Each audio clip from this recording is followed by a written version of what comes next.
Halo semua, saya Triadi Wiguna dari kelompok 5 ingin menyampaikan materi akuntansi komparatif negara Italia dan Belanda dari mata kuliah Akuntansi Internasional yang dibimbing oleh Ibu Hoirunisa Azhara, SEMAK selaku dosen. Yang pertama, saya akan menjelaskan standar akuntansi dari negara Italia. Italia merupakan salah satu negara yang menjadi tempat bersejarah dalam perkembangan akuntansi dunia. Walaupun Italia merupakan tempat asal akuntansi, namun perkembangan akuntansi Italia saat ini telah dipengaruhi oleh beberapa negara Eropa maupun negara Amerika. Standar akuntansi Italia yang digunakan oleh setiap perusahaan di sana adalah IFRS atau International Financial Report Standard dan GAAP, General Accept Accounting Principle.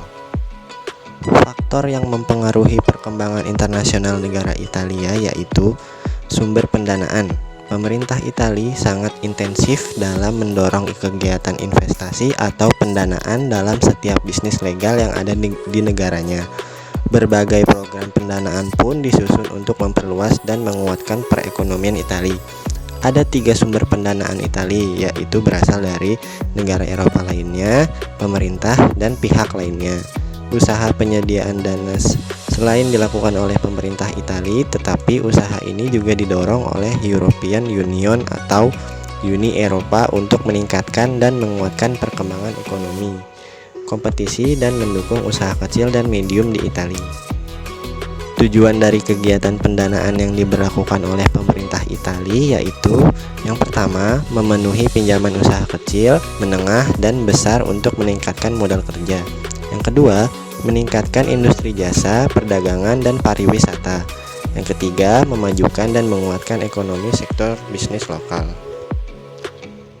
Selanjutnya akan dibahas akuntansi komparatif dari negara Italia dan Belanda yang akan disampaikan oleh teman-teman saya. Assalamualaikum warahmatullahi wabarakatuh. Alhamdulillah hamdan katsiran thayyiban mubarakan fihi ma ba'd. Ibu dosen yang saya hormati dan teman-teman yang berbahagia dimanapun berada, alhamdulillah pada kesempatan kali ini kami dari kelompok 5 akan menyampaikan materi mengenai akuntansi komparatif antara negara Italia dan negara Belanda.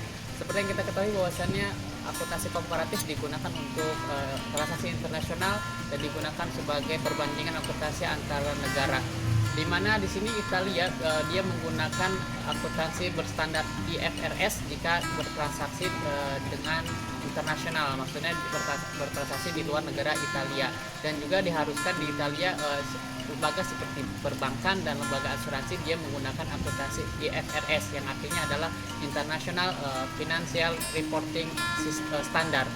Kemudian jika Italia juga menggunakan standar GAAP yang dimana dia digunakan untuk perusahaan yang dia bertransaksi lokal saja, tidak bertransaksi di luar negara Italia.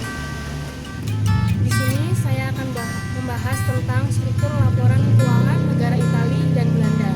Yang pertama adalah struktur laporan keuangan Italia.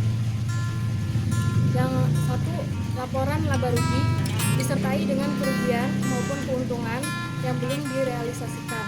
Yang kedua adalah neraca. Yang ketiga, laporan arus kas. Yang keempat adalah laporan kebijakan akuntansi yang digunakan. Yang kelima, informasi aktiva bersih perusahaan selama 3 tahun. Untuk laporan keuangan negara Belanda, yang pertama neraca, laporan laba rugi, catatan, laporan direktur dan informasi lain yang sudah ditentukan, laporan arus kas yang dianjurkan. Dan yang kedua adalah perusahaan kecil dibebaskan dari persyaratan audit dan dapat menyusun laporan laba rugi singkat dan neraca. Untuk perusahaan menengah harus dilakukan audit, tapi boleh menyusun laporan laba rugi singkat. Dan yang ketiga, laporan keuangan dan akuntansi pajak, perusahaan terdaftar harus menggunakan IFRS. Faktor yang mempengaruhi perkembangan negara Italia ada 8. Pertama, sumber pendanaan. 2, sistem hukum. 3, perpajakan. 4, ikatan politik dan ekonomi. 5, inflasi. 6, tingkat perkembangan ekonomi. 7, tingkat pendidikan. 8, budaya. B. Standar akuntansi di negara Belanda. Akuntansi di Belanda memiliki beberapa paradoks yang menarik. Belanda memiliki ketentuan akuntansi dan pelaporan keuangan yang relatif permisif, tetapi standar praktik profesionalnya lebih tinggi. Demikian presentasi dari kelompok 5. Mudah-mudahan yang kami sampaikan bisa bermanfaat bagi teman-teman semua. Kurang lebihnya kami mohon maaf. Subhanakallahumma wa bihamdika asyhadu an la ilaha illa anta astaghfiruka wa atubu ilaik.